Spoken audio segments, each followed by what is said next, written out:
हीच ती काळी रात्र छत्रपती संभाजीराजे आणि त्यांचे जिवलग मित्र कवी कलेश यांना संगमेश्वरच्या सरदेसाई वाड्यात औरंगजेबाच्या सेनापतीनं मुकरब खानानं कैद केलं होतं। आणि जेव्हा छत्रपती संभाजीराजे आणि कवी कलेश यांना औरंगजेबाच्या दरबारात आणलं जातं, त्या ठिकाणी दोघांचा संवाद आहे, काव्यात्मक अतिशय जबरदस्त असा संवाद आहे। तो तुम्हाला मी ऐकवणार आहे आणि शेवटला औरंगजेब काय म्हणाला होता हे देखील ऐकवणार आहे। तर ऐकूया। औरंगजेब नवाजाच्या रुखात पडायला लागला। त्याची ती अवस्था बघून छत्रपती संभाजीराजे कवी कलशांना म्हणाले, कवीजी, या प्रसंगावरती सुचते काय एखादी कविता? कवी म्हटला, काय माणूस हा मृत्यूच्या गोटात आहे, औरंगजेबाच्या दरबारात आहे, याला भीती नाही, भय नाही। हा माणूस म्हणतो सुचते काय एखादी कविता?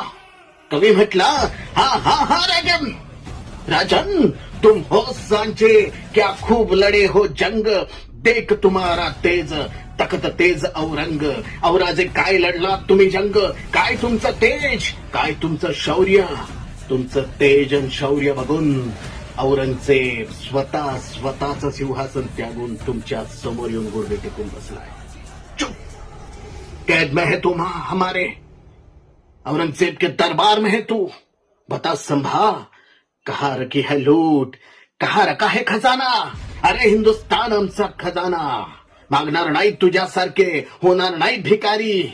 महाराष्ट्राच्या मातीत उभा आहेस तू, इथंच माती करू। आमच्याच वाटेवर येऊन आमच्याशी वाटमारी करणाऱ्याची त्याच्या वाटेवर जाऊन वाट लावल्याशिवाय आम्ही आमच्या वाटेवर परतत नाही। आम्ही, हा इतिहास आहे आमचा। अखेर औरंगजेब सुद्धा म्हणत राहिला, छावा है छावा शेर का, हमने आंखें निकाल दी उसकी, लेकिन नहीं झुकी उसकी आंखें हमारे सामने। हमने जबान काट दी उसकी, लेकिन नहीं निकले तो रहम लफ्ज के जबान से। हमने पांव काट दिए उसके, लेकिन नहीं घुटने टेके हमारे उसने सामने। कास में एक तरी पोरगा आमच्या घरात जन्माला आला नाही।